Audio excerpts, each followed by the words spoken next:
Good afternoon. It's David, Chris, and Matt from Drive.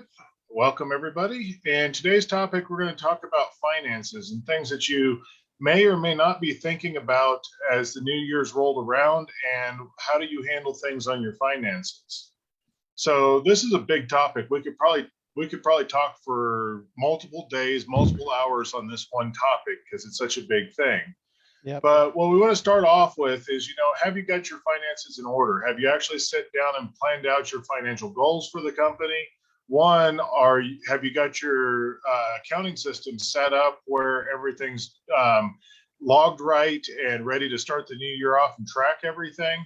And I'd say the third one is have you gone into your shop management system and adjusted any prices for increases you may have on inventory, cost of labor going up, or anything like that? So there's a lot of big topics to talk about. So, Chris, I think we'd start off on one of the big things that's probably hit everybody, and every state's different depending on where you're at and everything. But I know here in my local state, minimum wage just went up, not to the extent that it did in California, but in many cases, I've heard many businesses talking about, this is something that's mandated onto the businesses. You can't get away from it. So have you adjusted your accounting, your payroll, and everything else to account for it so you don't get caught off guard? Yeah. And look, the topic of your cost of living and your a living wage is a hot topic nationally. And many states have enacted laws that mandate minimum wage increases. There's been talk at the federal level for years. It just hasn't gotten through Congress, but it's only a matter of time, to be honest. And we have to be prepared. And what that means is if your state's minimum wage is going up or went up as of January 1st, you need to adjust your pricing. Your labor rate needs to go up. You need to adjust your pricing on parts if you've had increases there. And generally the first month of the year is when you want to take stock of all that and figure out how you should price your services going forward. If you haven't raised your labor rates in the last year, well, now's the time. I can hear a lot of shop owners out there going, so what? I don't pay minimum wage. What's your answer? Well, I had a question on that. I was going to bring that up, and you're saying, well, my guys are all paid more than minimum wage. Okay. That is true. That is true. But there's another factor that you need to take into consideration, that the gap between your minimum wage salaries and the gap of what you're paying your employees just shrank. Yeah, the old saying is that the rising tide lifts all boats. So yeah, well, exactly. But sometimes you need to evaluate that. You may be okay in some areas. In some areas, you may have to raise some of your other employees' wages, depending on what's going on. But what you got to do is look at that gap, see what it looks like, look at your financials. What do you have to do with your labor rate to change it?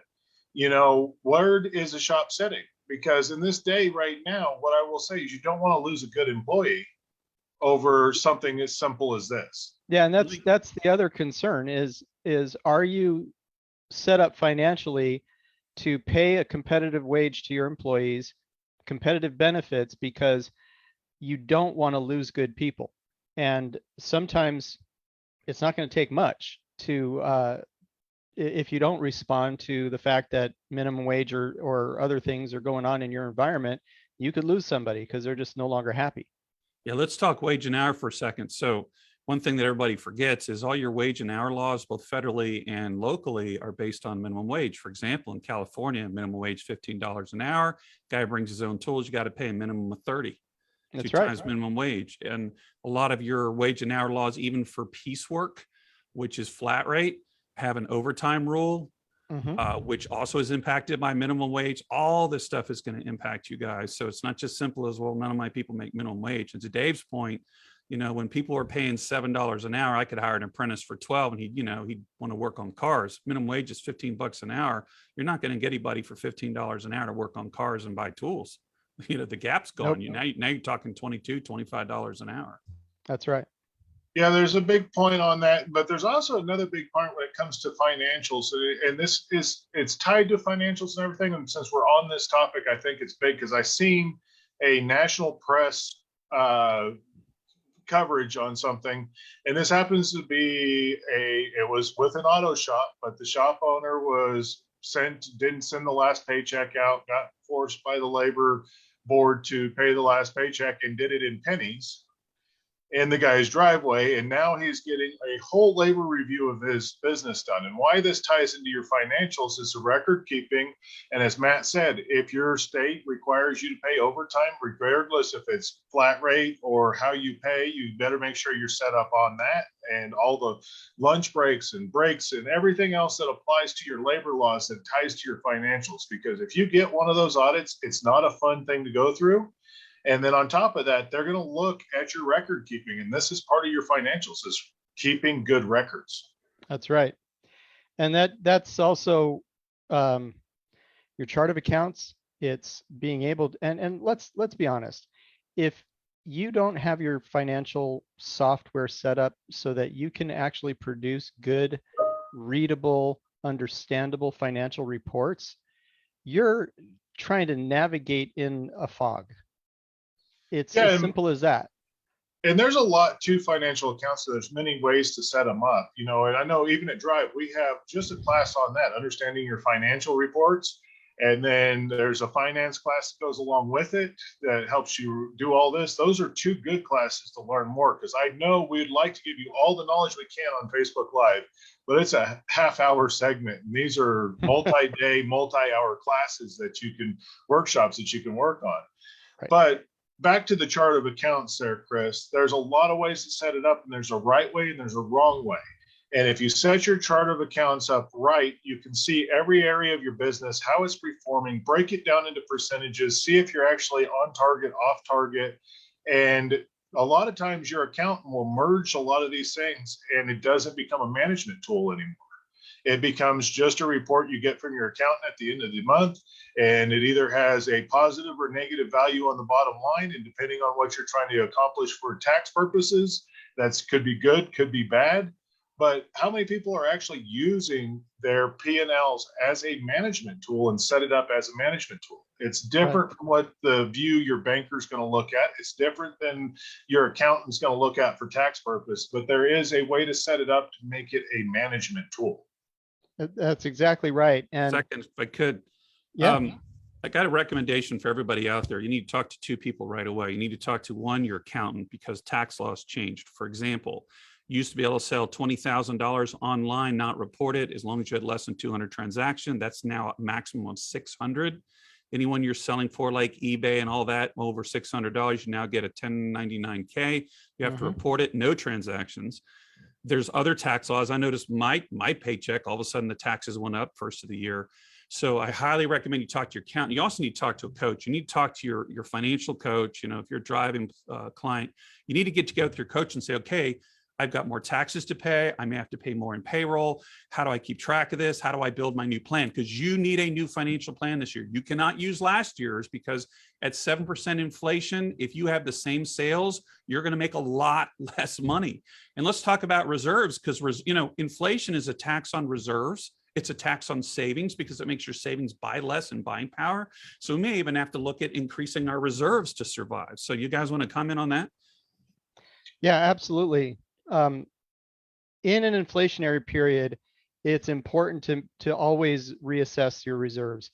How much of your current expenses do your reserves cover? And there are varying people's opinions and comfort levels when it comes to how much they want to have on reserves. Rule of thumb wisdom is 3 to 6 months worth of your expenses. But is that comfortable enough for you? We saw during COVID in the last 2 years, a ton of small businesses go under simply because their reserves were not adequate to keep them going during the pandemic. So is 6 months enough? Maybe not. But that's an individual decision each shop owner has to really look at, and that's where your coaches can help you.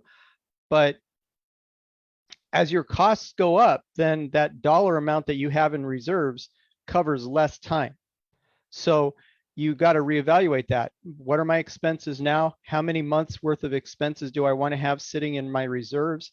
And then you fund that reserves and you keep it at that level or beyond, so that you have the financial security that no matter what happens, you've got a cushion of cash that will get you through at least that time period, whatever that time period is that you've saved in your reserves. And it's a vital ingredient to keeping your business alive during a crisis, during these difficult times that we're still not yet out of. COVID ain't over.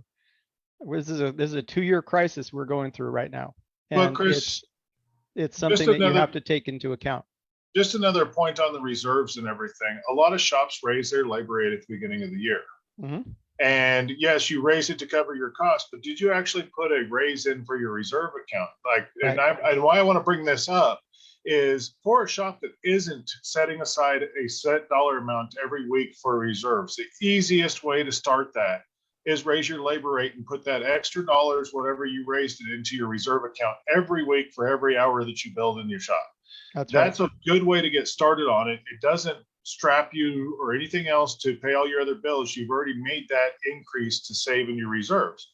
And it's important that you do that. If you start, I really don't care what anybody says. Yes, you've got to put adequate a number of out, but if you ain't putting any money into reserves, I don't care if you start with $50 or $100 every week and start building that reserve account and make it so it's a starting point. That's what you got to do. And, eventually you will build up to a point where you can put more money in there. But if you haven't started it, now's the time to start. Yeah, actually, I'll take that a step further and just debunk the whole idea of I can't afford to put money in reserves. That's a decision you've made. It is not the truth. It's simply your decision. And the truth is that the longer you wait to start putting money into reserves, the longer you're running your business at risk. Well, another good way, like you're talking about with that particular case, I can't afford to do it. Look, a shop will spend every dollar it makes. That's right. So make an expense where you write it as you're paying your rent or your employees or anything else. You write it as a check and you will make that money. You will find the demand. You will make it with your business. If you just put the demand there saying, I'm going to write this much to reserves every week and the shop's going to pay for it. And if it's not there, then we got to produce more. Right. How about help me out here just a little bit? As a former business owner, I can tell you, for me, a lot of times reserves was the amount of cars I had to finish by the end of the week just to make payroll, so the checks didn't bounce. But can you kind of talk about, when you're talking about reserves, are we talking about just paying the rent in the building? Are we talking about reserves to cover my lifestyle at home? Are we talking about holding on to employees? What are we really talking here?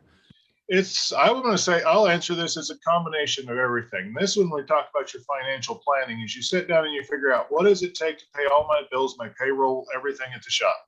What do I want as an income? I'm going to add that in there.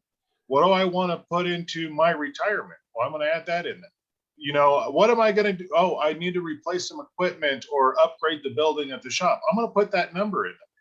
And then I'm going to put the amount of reserve money I need to be putting aside into that number. Now, this is what we call the owner's break-even number in all cases for what we teach at Drive. You're putting all of these numbers together and you're going to say, this is what I need to produce every week. You set your targets. And when you start hitting that and you're hitting it with a 59 to 60% gross profit on your ROs as an average, that money will be there for everything you're trying to fund.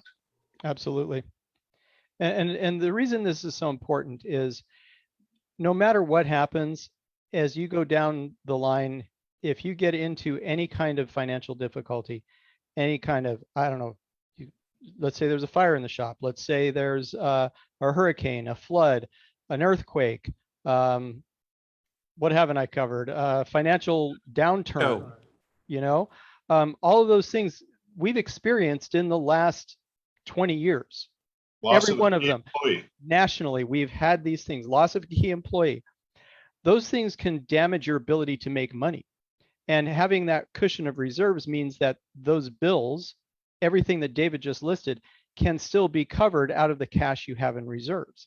If you don't have that cash cushion, here's what happens. You go into more debt to try to keep things going. But that has a ceiling on it too. Eventually, you can't get any more money. You can't borrow any more money. And now you have this burden of debt you have to pay. And you're screwed, to be blunt. And They're going to raise that's why the reserves are so important. Yeah, the Fed's going to raise interest rates. So if you've got any loans out there, if you're running on a credit card for your reserves, interest rates are going about to go up. The money's going to cost you more too. Yeah. And talking about natural disasters, they talked about that tornado that hit those poor folks in Kentucky. Did you hear about that wildfire that destroyed 1,000 homes and wiped out the city of Superior in Colorado? I mean, this is real stuff. Yeah, this is not made up stuff, and you think it's not going to happen to you until it does. That's the thing. Well, the other thing on reserves, and you don't even have to go as far. Yes, there's the natural disasters, the fires, the hurricanes, the tornadoes, and stuff like that. And you can be prepared for them. There's a checklist of things you can do to prepare for them. But I'm going to go just a little less severe. Mm-hmm. How about the city comes in and closes the street in front of your business for 2 months to do construction, or makes it very difficult for people to get into your yard and cut your business in half because people can't get in and out? Those things happen more common than you think. Oh yeah. I've had several shops that I coach that have had that exact problem. As a note, John Starkey said something in the comments. I was that can't afford it guy. Raised the labor rate and currently bagging $2,000 a week in reserves. So he just had to change his mind. Just had to do it, and that's the message: is you just have to do it. Well, and it's a mindset for definitely on there. And I do know, and I understand a lot of people say, well, I can barely pay my bills. How are you going to put money aside? You've got to create that demand. And part of it is part of your financial planning, setting your targets and your goals. If you can barely pay your bills right now, then what do I do to get more cars in and more cars out of the shop? How do I actually make more money to fit these demands? And knowing those numbers is just as important as hitting them. If you don't know those numbers and you're not guiding your shop off of what it has to make to stay alive, then you're just guessing on what's left in your checkbook at the end of the week. And that's a really hard way to run your business. Is, Chris, we've seen it 100 times and thousands of times. And when people stop running their business off their checking account and start running it off of actual numbers and strategies and goals and targets and plans, the business does much better. Absolutely. An amazing point in many of your amazing points, but in your financial class that you covered about wealth and so forth, can you just talk about how you don't want to put everything in one checking account, because when you do it, it's just real easy to spend that money, how you need to separate it so you're not messing with the reserves account and so forth? Yeah, I think we have enough time to go over that. All right, so this is a really important point, and it goes back to what David said about the shop will spend whatever it makes, okay? And typically what happens is you have your operating account, your main checking account for your business, and you decide what you're going to spend because you look at the balance, you go, okay, I have money there, I can spend money. Well, the problem with that is you can, at that point, spend money that isn't yours. For example, and this is the classic one that happens more often in more businesses than I care to think about, is you sell goods of some sort. In a shop, it's parts. In other places, it's other things that have sales tax involved. And that money is not yours. You collected it from your customer, but it's not your money. It's the state's money. And if you're holding that in your operating account and you haven't separated it out into a separate account, and you go, oh, I need a new whatever, and you go, okay, I've got that money in my checking account, I'm going to buy it, but you just spent part of your sales tax money. Then when your sales taxes are due, you don't have the money. And this is when you don't pay them. This is a very common scenario that I'm laying out here. And the states, whether we're talking California, Maryland, Oklahoma, it doesn't matter, they're not going to take that kindly. It's not only that, Chris, but I know we've seen it with the sales tax, but another common one is your parts. You have a parts account. Mm-hmm. You take the money, you see it, you charge for the parts, you bought the parts, but you haven't paid for the parts yet because the bill doesn't come in until the end of the month. And then You're surprised at the end of the month, how do I pay this bill? So back to what your question asked, Matt, yes, a good business will have multiple checking accounts. They'll have checking account or savings accounts that are tied to one. You have your operating account, then your money for parts goes into the parts account, your payroll goes into one, your taxes go into one, your savings, your reserves. Maybe you are trying to Major upgrade your purchases. equipment. Yeah. And you want to set aside money for equipment upgrades and stuff. There's so many ways to do it. But when you start using multiple accounts and you start looking at what's left in your operating account after you separate out every dollar that comes in from every invoice and where it goes to, it makes a big difference on what you spend and how you operate your finances. Yeah, and actually the way it should look, I'm going to just explain this really simply. The way your accounts should look is you've got these accounts that have very clear labels of what they're for: reserves, taxes, payroll, set asides for major purchases, parts, those things. And that money is allocated to those things. So you can't spend it on anything else. That's the first part of this. But the second part of it is you transfer those funds at the end of the week or at the beginning of the new week, whichever your timing is, but it's either, say, Friday or Monday. And when that's done, your operating account should look like it's empty because you've paid your bills, you've put your money, you've transferred the funds into those accounts that needs to go into those accounts, and now you don't have any more money to spend until you make more money. And that's the key to it, because I was going to say, agreed with that, Chris, 100%. I was going to say one other tip when we're talking about reserve accounts. You want to build a reserve account, you move your reserve account to a separate bank than what you normally do business. Absolutely. With. You do not have checks for that reserve account, and you make it as hard as possible to get money out of that reserve account as you can on yourself. You have to go in person, withdraw it, whatever you got to do, but you make it so it's not accessible, because that's one of the things I can tell you. When the money's not accessible or easy to get to, or it's a hassle to go get out, you don't spend it as easy. No, you don't. That's so true. And I think that's a important refinement on the whole concept, particularly the savings, your reserve account, because it's easy to see, okay, I've got X amount of dollars in there. Yeah, I could take some money out of reserves and spend it. Yeah, but if you have to drive across town and go through a bit of a hassle to get through it, you're less likely to do it than if you can just click a button and transfer it into your checking account. So yeah, I completely agree with that way of doing it.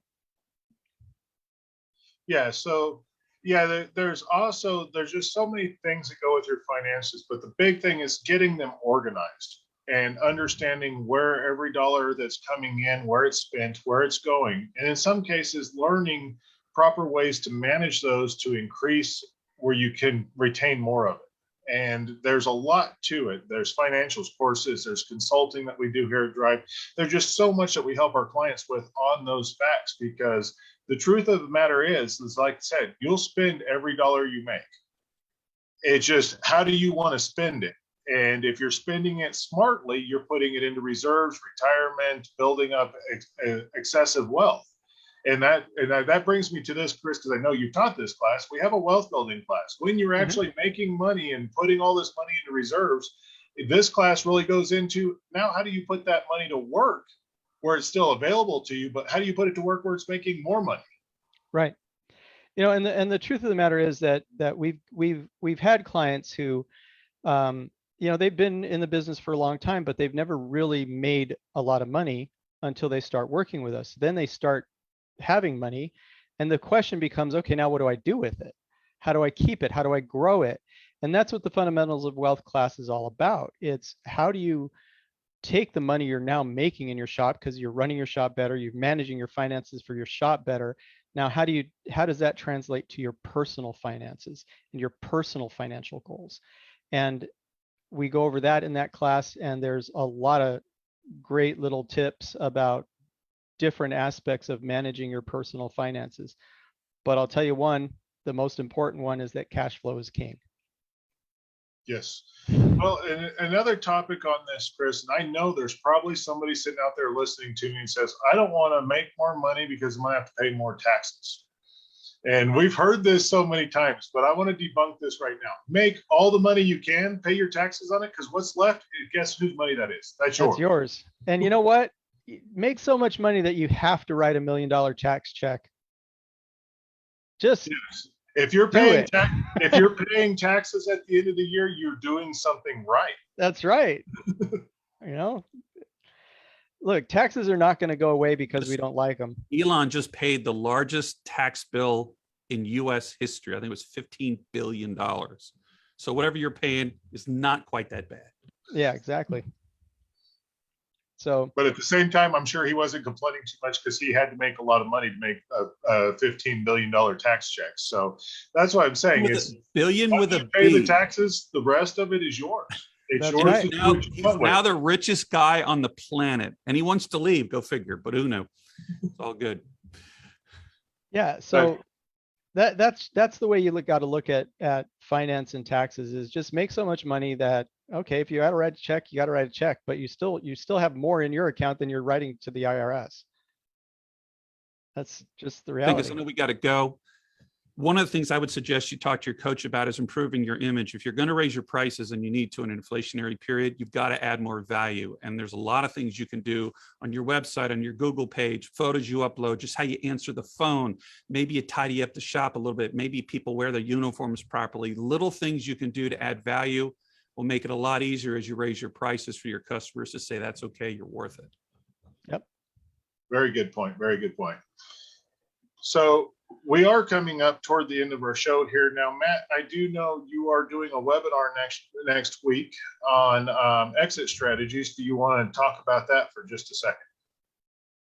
Next Wednesday, and you can check out the link on our Facebook page, I'm going to do a session I think you're really going to like on succession and exit planning, whether you want to leave the business or you want to hold on to it, have someone run it for you, you want to transfer it to your kids.